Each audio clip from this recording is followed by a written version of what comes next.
राजा दशरथ अयोध्या के राजा रहते हैं और उनकी 3 पत्नी रहती हैं। सबसे पहली पत्नी कौशल्या, और कौशल्या के बाद कौन रहता है? सुमित्रा, और सुमित्रा के बाद कैकेयी। ये 3 पत्नियां रहती हैं और इन तीनों पत्नियों के साथ जो है वो अयोध्या में राज करते हैं। उसके बाद जो है देखिए कौशल्या को 2 क्या होता है, एक पुत्र और एक पुत्री की प्राप्ति होती है। कौशल्या के 2 जो है औलाद होती है, एक पुत्री सबसे बड़ी जिनका नाम रहता है शांता, और दूसरे जो है राम भगवान रहते हैं, ये आप लोगों को पता है। ये कौशल्या इनकी माँ रहती हैं शांता, और ये राम की। सुमित्रा के 2 पुत्र कौन कौन? लक्ष्मण और शत्रुघ्न। और कैकेयी के 1 पुत्र रहते हैं भरत। ये रघुवंशी खानदान में, रघुवंशी कुल में पैदा होते हैं और ये धीरे धीरे बड़े होते हैं। धीरे धीरे बड़े होने के बाद एक ऐसा समय आता है जब राम का राज्याभिषेक जो है करने का समय आ जाता है। राम के राज्याभिषेक करने की तैयारियां चलती रहती है। उसी बीच जो है कैकेयी की एक दासी होती है। कैकेयी की दासी कौन? कैकेयी की दासी रहती है मंथरा। मंथरा जो है क्या करती है, वो कैकेयी को बहका देती है, बोलती है कि कौशल्या के पुत्र राम को जो है राजा बनाया जाएगा और तुम्हारा पुत्र भरत जो है वो जिंदगी भर गुलामी करेगा, दास बनकर रहेगा। ये सुनकर कैकेयी तो पहले मंथरा को थोड़ा सा डांटती है, फटकारती है, लेकिन मंथरा जो है उनके दिमाग में ऐसी बातें डाल देती है जिससे जो है उनका दिमाग ठनक जाता है और वो जो है चिंतित हो जाती हैं। उसके बाद जब राजा दशरथ कैकेयी को बड़ा मानते हैं और राजा दशरथ जब आते हैं महल में और कैकेयी के कमरे में जाते हैं तो देखते हैं कैकेयी जो है बड़ा विलाप कर रही हैं, बाल और केश वश खुले हुए हैं और विलाप से जो है परिपूर्ण हैं। जब राजा दशरथ इसका कारण पूछते हैं तो कैकेयी तो पहले जो है नहीं बताती हैं, उसके बाद जो है उनको बताती हैं। कहती हैं कि ये बताओ, राम को जो है राजगद्दी मिल रही है और मेरे पुत्र को राजगद्दी नहीं मिल रही है, ये कैसा अन्याय। मैंने आपसे 2 वरदान मांगने के लिए आपने मुझे वचन दिया था कि 2 वरदान मांगना, जब मांगना है मांग लो। आज वो समय आ गया है, मुझे 2 वरदान जो है, जो वचन आपने मुझे दिया था वही 2 वरदान जो है मैं मांगती हूँ। राजा दशरथ ने कहा ठीक है मांग लो, जो मांगना है मांग लो। तो कैकेयी ने कहा राम को 14 वर्ष का वनवास और भरत को राजगद्दी। ये सुनकर राजा दशरथ जो है उनको धक्का लग जाता है। उनको एक तरीके से देखा जाए तो वो बीमार पड़ जाते हैं और उनका स्वास्थ्य जो है बिल्कुल ठीक नहीं रहता है और वो अपने पुत्र वियोग में जो है लेट जाते हैं। कहाँ पर? शैया पर, यानी कि पलंग पर, और बड़ा चिंतित हो जाते हैं। बहुत ज़्यादा जो है उनको धक्का लगता है, बहुत ज़्यादा जो है वो विलाप करने लगते हैं और कैकेयी को बड़ा मनाते हैं। कैकेयी से वो कहते हैं कि ऐसा है कैकेयी कि तुम जो है इसके अलावा कुछ और मांग लो, कृपया करके जो है राम को 14 वर्ष का वनवास न दो। लेकिन कैकेयी अपनी बात पे अड़ी रहती है। कैकेयी बोलती है कि नहीं, 14 वर्ष का वनवास राम को देना ही है और मेरे पुत्र भरत को राजगद्दी चाहिए। राम को जब पता चलता है तो राम अपने पिता के वचन को निभाने के लिए क्या करते हैं, अपनी पत्नी सीता को लेते हैं और सीता को लेकर जो है वनवास चले जाते हैं। सीता जो है राजा जनक की पुत्री रहती है और इनसे विवाह होता है राम से। और जब सीता को लेकर जाने लगते हैं तो लक्ष्मण बोलते हैं कि मैं भी चलूंगा। हालांकि लक्ष्मण को बड़ा मनाते हैं राम, लेकिन लक्ष्मण नहीं मानते हैं और लक्ष्मण भी साथ साथ जो है सीता और राम के साथ वनवास चले जाते हैं। ये क्या होता है कि अयोध्या से 20 किलोमीटर दूर आगे जाके गोमती नदी को पार करते हुए ये उसके इलाहाबाद से 20 किलोमीटर दूर आगे जंगल में जाते हैं और वहां पर जाके जो है एक कुटिया बनाकर ये रहने लगते हैं। अब कुटिया बनाकर जब ये रहने लगते हैं तो कुटिया में जो है वहां पर जो है अगल बगल जो है एक तरीके से क्या बन जाता है, उनका जो है एक रहने का ठिकाना बन जाता है। क्योंकि 14 वर्ष का वनवास जो है कोई मामूली चीज तो होती नहीं। राम भगवान कब पैदा हुए थे? राम भगवान जो है मैं आपको बता दूं ये त्रेता युग में पैदा हुए थे। अकॉर्डिंग टू हिंदू मैथोलॉजी, हिंदू मान्यता के अनुसार इनके 4 वेद हैं, ऋग्वेद, सामवेद, यजुर्वेद, अथर्ववेद। सबसे पुराना ऋग्वेद है, तो वेदों के हिसाब से भी जो है चलता है और ये रामायण के हिसाब से मैं आपको बता रहा हूं। तो ये जो है वहीं रहने लगते हैं और उसके बाद जो है वहां पर जो है अपनी कुटिया बनाकर अपना जो है जीवन यापन करने लगते हैं। लेकिन उसी बीच क्या होता है कि वहां से एक राक्षसी गुजरती है जो रावण की कौन रहती है? पत्नी रहती है, रावण की बहन रहती है। क्या नाम रहता है? सुपर्खा। अब सुपर्खा को जब पता चलता, देखती है कि अरे 2 राजकुमार हैं, बड़े अच्छे सुंदर सजीले, उसका मन जो है क्या होता है उनकी ओर आकर्षित होता है और वो जो है अपना रूप बदल के पहले जाती है राम के पास, बोलती है कि मैं तुमसे विवाह करना चाहती हूँ, आप बड़े अच्छे हो, आप बड़े सुंदर हो, बड़े सजीले हो, कृपया करके मुझसे विवाह कर लो। राम बोलते हैं मैं विवाहित हूँ, कृपया करके आप मेरे भाई लक्ष्मण के पास चली जाओ, वो हो सकता है कि वो अविवाहित है, वो हो सकता है कि आपके साथ विवाह कर ले। जब ये लक्ष्मण के पास जाती है तो लक्ष्मण बोलते हैं कि नहीं, मैं तुमसे विवाह नहीं कर सकता, आप जो है पहले बड़े भैया से जो है एक बार आज्ञा ले लीजिए, तो उसके बाद जो है मैं विवाह करने के लिए तैयार हूँ। फिर वो राम के पास जाती है, राम बोलते हैं कि नहीं, अभी तो फिलहाल नहीं हो पाएगा, क्योंकि अभी जो है हम लोग जो है वन जो है क्या कर रहे हैं, वनवास में है। फिर वो लक्ष्मण के पास जाती है, लक्ष्मण से बड़ी विनती करती है, लक्ष्मण बोलते हैं कि नहीं, अभी मैं विवाह जो करने के लिए जो हूँ तैयार नहीं। उसको गुस्सा आ जाता है सुपंखा को, और सुपंखा जो है राक्षसिन का रूप ले लेती है, और राक्षसिन का रूप लेके अपने असली रूप में आ जाती है, और जो है मारने के लिए जो है राम और लक्ष्मण पे जो है आक्रमण करने के लिए तैयार होती है। जैसे ही वो मारने के लिए तैयार होती है, लक्ष्मण तलवार निकालते हैं और उसकी नाक काट देते हैं, और वही नाक कटी हुए वो पहुंच जाती है कहाँ, अपने भाई रावण के पास, लंका। अब देखिए रावण कौन, देखिए रावण जो है एक महायोद्धा, विशाल ज्ञानी, महाज्ञानी था, पंडित था, प्रकांड पंडित था। ये किसका पुत्र था, रावण जो है विशर्वा का पुत्र था। और ये जो है विशर्वा क्या थे, ये जो है एक ऋषि मुनि थे। और ये विशर्वा जो है, इनके पिता जो है, ये रावण को मानते नहीं थे, रावण को नापसंद करते थे, क्योंकि रावण थोड़ा सा उदंडी टाइप का था। रावण जो है प्रकांड पंडित था, लेकिन अपने उसकी सोच और विचारधारा जो है उसके पिता से मेल नहीं खाती थी। तो विशर्वा की दो पत्नी थी, एक इलबीड़ा और एक कैकसी। देखिए इलबीड़ा से एक, देखिए विशर्वा कौन थे, रावण के पिता थे। विशर्वा की दो पत्नी थी, एक थी इलबीड़ा और दूसरी कौन थी, दूसरी थी कैकसी। देखिए इलबीड़ा से एक पुत्र हुआ, कौन हुआ, कुबेर। और कैकसी से जो है क्या हुए, रावण हुए, कुंभकर्ण हुए, विभीषण हुए और सुपंखा हुई, 4। तो यहां पे जो है रावण ने जब देखा, और रावण को जब देखा कि अब उसकी बहन की नाक कटी हुई है, तो उसने कहा कि इसकी हिम्मत कैसे हुई किसकी कि मेरी बहन की नाक काट दे। तो पता चला कि जंगल में 2 राजकुमार आए हुए हैं, बड़े सुंदर सजीले हैं, और उन्हीं में से एक ने, लक्ष्मण ने जो है उसकी नाक काटी है।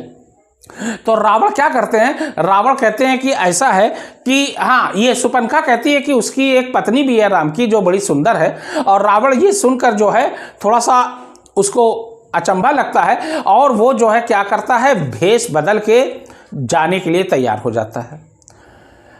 अपने मामा को साथ में लेता है। मामा कौन, मामा मारीच। मामा मारीच वही मामा जिन्होंने कहा था, अक्सर जो है ये इसके सलाहकार भी थे रावण के एक तरीके से राजनीतिक सलाहकार थे, रावण को बीच बीच में सलाह दिया करते थे। मामा मारीच का कहना था कि अपने पास उन लोगों को न रखो जो तुम्हारी चापलूसी करते हो, जो तुम्हारी बात को हाँ में हाँ मिलाते हो, बल्कि उन लोगों को रखो जो तुम्हारी कमी को बताएं। तो मामा मारीच को लेते हैं, और मामा मारीच में एक अद्भुत शक्ति होती है कि वो जिस रूप में चाहे वो रूप धारण कर सकता है। मामा मारीच को लेकर ये पहुंच जाते हैं वहां पर, कहां, जहां पर राम लक्ष्मण और सीता जो है कुटिया बनाकर रहते हैं। ये साधु का भेष धारण कर लेता है, और उसके बाद जो है मामा मारीच से बोलता है कि तुम एक मृग का रूप धारण कर लो, हिरण का, और वो एक खूबसूरत हिरण में बदल जाते हैं, और वही जो है आसपास जो है वो चरने लगते हैं। जब सीता देखती हैं, बोलती हैं अरे ये तो बड़ा खूबसूरत मृग है, ये मृग हमको चाहिए, ये मृग जो है बहुत ही मोहित मृग है, मनमोहक मृग है, ये मृग जो है मुझे चाहिए। और राम से जिद करते हैं। राम बोलते हैं कि नहीं, जाने दो, मृग है, मृग जो यहाँ पर आके चर रहा है उसको जाने दो, उसकी ओर जो है ज़्यादा लालायित ना हो। लेकिन सीता माँ के बार बार कहने पे, बार बार आग्रह करने पे राम बोलते हैं ठीक है, मैं जा रहा हूँ, और उस मृग को जो है पकड़ के लाता हूँ। लेकिन जाते जाते लक्ष्मण से बोलते हैं कि तुम सीता माँ का ख्याल रखना। उन्होंने कहा ठीक है। अब ये मृग को दौड़ा लेते हैं, मृग भागता रहता है, भागता, क्योंकि वो क्या था, मृग जो है मामा मारीच था। और मृग जो है इनको बहकाने में लगता है, इधर से रावण हाँ, पहले तो ये मृग को मारते हैं, और जब मृग को जब तीर से मारते हैं तो मृग जब गिरता है तो कहता है हे लक्ष्मण, हे लक्ष्मण, हे लक्ष्मण। मतलब अब यहाँ पे मतलब वो बहकाना चाह रहे थे लक्ष्मण को भी। अब यहाँ तक आवाज़ पहुँचती है सीता तक, तो सीता लक्ष्मण से कहती है कि जाओ देखो तुम्हारे भैया जो है संकट में है, ये तुम्हारे भैया की आवाज़ है, तुम जाओ और देखो कहीं वो संकट में तो नहीं है। लक्ष्मण के बार बार मना करने पर भी सीता माँ के कहने पे लक्ष्मण जो है चले जाते हैं अपने भाई को देखने। अब इधर रावण आके धमक पड़ता है साधु के वेश में, और रावण आता है, बोलता है बिच्छाम देही बिच्छाम देही। लेकिन लक्ष्मण एक लक्ष्मण रेखा खींच देते हैं, बहुत प्रसिद्ध रेखा कही जाती है लक्ष्मण रेखा, और सीता से बोलते हैं कि तुम ये रेखा किसी भी हाल में पार मत करना। सीता बोलती है ठीक है। अब ये आता है साधु के वेश में, और जब ये रावण पहले जो है लक्ष्मण रेखा पार करके अंदर जाना चाहता है कुटिया में, लेकिन जैसे ही पैर रखता है उसका पैर जलने लगता है। वो समझ जाता है कि ये रेखा कोई मामूली रेखा नहीं है, ये मायावी रेखा है, और इस रेखा को लांघ करना जो है मुश्किल ही नहीं नामुमकिन है।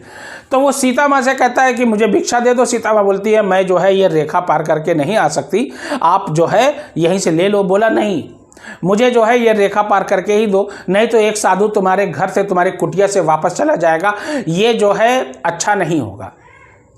तो सीता माँ परेशान हो जाती है। बाद में जो है वो लक्ष्मण रेखा लादती है, जैसे ही लादती हैं उनको जो है क्या करता है, पकड़ के अपने जो है उड़न खटोले में बैठा लेता है, लेके उड़ जाता है। बहुत जोर आजमाइश करती हैं, बहुत चिल्लाती हैं सीता माँ, लेकिन वो जो है उड़ता चला जाता है। रास्ते में एक पक्षी मिलता है जटायु, क्या नाम रहता है, जटायु। जटायु जो है जब देखता है कि एक औरत जो है विलाप कर रही है, जोर जोर से चिल्ला रही है, अपना बचाव करना चाह रही है, तो जटायु बहुत कोशिश करता है, लेकिन जटायु को जो है अंततः रावण मार देता है। वो जो है जख्मी होकर नीचे गिर जाता है। अब जब राम लक्ष्मण वापस आते हैं, सीता को नहीं पाते तो बड़ा परेशान। अब वो जंगल में इधर उधर घूमने लगते हैं, ढूंढने लगते हैं। जंगल में ढूंढते ढूंढते ढूंढते ढूंढते इनको कौन मिलता है, हनुमान जी। हनुमान कौन, हनुमान जो है कौन रहते हैं, हनुमान जी जो है ये शिव के अवतार होते हैं। हनुमान जी मिलते हैं। हनुमान पूछते हैं कि क्या कारण है, कारण पूछते हैं। राम पहचान जाते हैं, क्योंकि बचपन में अयोध्या में साथ में खेले थे। हनुमान भी बंदर का रूप धारण किए हुए थे। शिव भगवान क्या हुए थे, बंदर का रूप धारण किए थे। तो हनुमान बोलते हैं ठीक है, मेरे मित्र हैं सुग्रीव, तुम सुग्रीव के पास चलो, मैं तुम्हें ले चलता हूँ, वो तुम्हारी सहायता अवश्य करेंगे। जब सुग्रीव के पास जाते हैं, सुग्रीव की हालत देखते हैं, तो सुग्रीव जो है पहले इनका कारण पूछते हैं, तो ये बताते हैं ऐसी ऐसी बात है, मेरी पत्नी खो गई है, मैं उसे ढूंढ रहा हूँ। तो सुग्रीव कहते हैं कि मैं आपकी मदद एक ही शर्त पे करूँगा, आप मेरे भाई बाली को मार दो और मुझे जो है यहाँ का राजा बना दो, तब जो है मैं आपकी मदद करूँगा। लेकिन बाली को मारना बोलते हैं इतना आसान नहीं है, क्योंकि बाली के सामने जो भी जाता है उसकी ताकत आधी हो जाती है। तो ये राम बोलते हैं ठीक है मैं मार दूंगा। और पहले तो बोलते हैं, सुग्रीव बोलते हैं कि जो ये 7 पेड़ एक तीर से गिरा दे और ये कंकाल को एक ही तीर से जो है उठा के दूर फेंक दे, वही बाली को मार सकता है। राम जो है मंत्र फूंकते हैं और मारते हैं, पूरा 7 पेड़ गिर जाता है और वो कंकाल भी हट जाता है। सुग्रीव को विश्वास हो जाता है कि यही व्यक्ति है जो बाली को हरा सकता है। पहली बार सुग्रीव बाली लड़ते हैं, लेकिन राम नहीं मार पाते छिपके। क्यों? क्योंकि वो पहचान नहीं पाते, दोनों की शक्ल एक जैसी होती है। तब उसके बाद सुग्रीव जो है आते हैं और बोलते हैं भगवान आपने ये क्या किया, आपने तो मारा ही नहीं और हमको चोट लग गई, हमको बड़ी बुरी तरीके से जख्मी हो गए। बोलते हैं तुम एक काम करो, माला पहन लो, क्योंकि मैं पहचान नहीं पाया, तुम माला पहने रहोगे तो मैं उसको पहचान लूंगा। माला पहन के दोबारा ललकारते हैं बाली को, बाली आता है, तब ये छिप के वार करते हैं, सामने से वार कर नहीं सकते क्योंकि ताकत आधी हो जाएगी। मार देते हैं, बाली मर जाता है, लेकिन बाली मरते मरते बोलता है कि ये छिप के वार करना एक क्षत्रिय के लिए शोभा नहीं देता है। तो ये बोलते हैं राम की ठीक है, मैंने आपको जो है त्रेता युग में मारा है, द्वापर युग में आप जो है बहेलिए का रूप धारण करके मुझे मारोगे। इतना कह के बाली मर जाता है और उसके बाद जो है सुग्रीव वहाँ के राजा बन जाते हैं। और उसके बाद जो है ये इनकी पत्नी को खोजते खोजते पता चलता है कि रावण जो है इनकी पत्नी को ले गया है लंका। और रावण की लंका, सोने की लंका रावण ने नहीं बनाया था, रावण के सौतेले भाइयों ने बनाया था, जो रावण ने उनसे जबरदस्ती छीन लिया था और भगा दिया था। तो अब जो है रावण के पास जो है एक संदेश लेकर जाता है, कौन? अंगद। अंगद कौन रहता है? अंगद जो है ये बाली का पुत्र रहता है, सुग्रीव का भतीजा। बाली को हालांकि राम मारे थे, लेकिन अंगद जो है जानता था कि मेरे पिता जो है ठीक नहीं थे, ये गलत कार्य किए थे। अंगद को भेजा जाता है दूध बना के, अंगद जाता है और अंगद जो है राम का जो है दूध बनकर जाके उनका संदेश बताता है कि आप जो है संधि कर लो और सीता माँ को लौटा दो। पहले तो हनुमान को भेजा जाता है, हनुमान तो पूरी लंका जला के चले आते हैं, रावण नहीं मानता। उसके बाद अंगद को आखिरी मौके पे भेजा जाता है कि आप जाइए, ये आखिरी मौका रावण को दिया जा रहा है, हो सकता है रावण मान जाए। लेकिन रावण जो है नहीं मानता और जो है ये इनके बातों को क्या करता है, अस्वीकार कर देता है। ये आके सब बताते हैं। उसके बाद लंका पे चढ़ाई होती है, इनके एक एक करके सभी पुत्र मारे जाते हैं। अंत में मेघनाद की पारी आती है। मेघनाद वही जिसने क्या किया था, जिसने जो है ये इनको मारा था। किसको मारा था? जो स्वर्ग के राजा कौन थे? स्वर्ग के जो जिनको राजा कहा जाता है, जिनका एरावत हाथी है, उनको जो है ये हराया था। इसीलिए इनका नाम पड़ा था क्या? इंद्रजीत, यानी इंद्र को हराए थे, स्वर्ग के राजा इंद्र। तो इंद्र को भेजा जाता है। जब इंद्र को पता चलता है मेघनाद को कि अरे, पहले तो कुंभकर्ण को भेजा जाता है। कुंभकर्ण नींद में सोए रहता है, उसको एक जो है शाप मिल जाता है, ब्रह्मा जी शाप देते हैं। ये बड़ी तपस्या करता है। रावण जो है शिव का जो है बहुत बड़ा भक्त होता है। अब ब्रह्मा जी जो है कुंभकर्ण को कहते हैं कि तुम 6 महीना सोगे, 6 महीना जागोगे, लेकिन हाँ, अगर इस बीच अगर तुम्हें सोते हुए किसी ने बीच में उठा दिया तो तुम्हारी मृत्यु निश्चित है। और वो सोता रहता है, बीच में ही रावण इसको उठा देता है विवशता पूर्वक, क्योंकि युद्ध में इसके सैनिक मारे जा रहे थे और इसके एक एक करके योद्धा मारे जा रहे थे। रावण उठता है। रावण जब पूरी बात सुनता है तो बोलता है कि भैया तुम गलत हो, कृपया करके सीता माँ को लौटा दो, नहीं तो पूरी लंका नष्ट हो जाएगी, तबाह हो जाएगी। लेकिन रावण कहता है मैं तीनों लोक पर विजय प्राप्त करने वाला व्यक्ति, मैं सीता को लौटा दूं, यह मेरा घोर अपमान होगा। तुम कायर हो, तुम जो है युद्ध में नहीं जाना चाहते, युद्ध भूमि में लड़ना नहीं चाहते।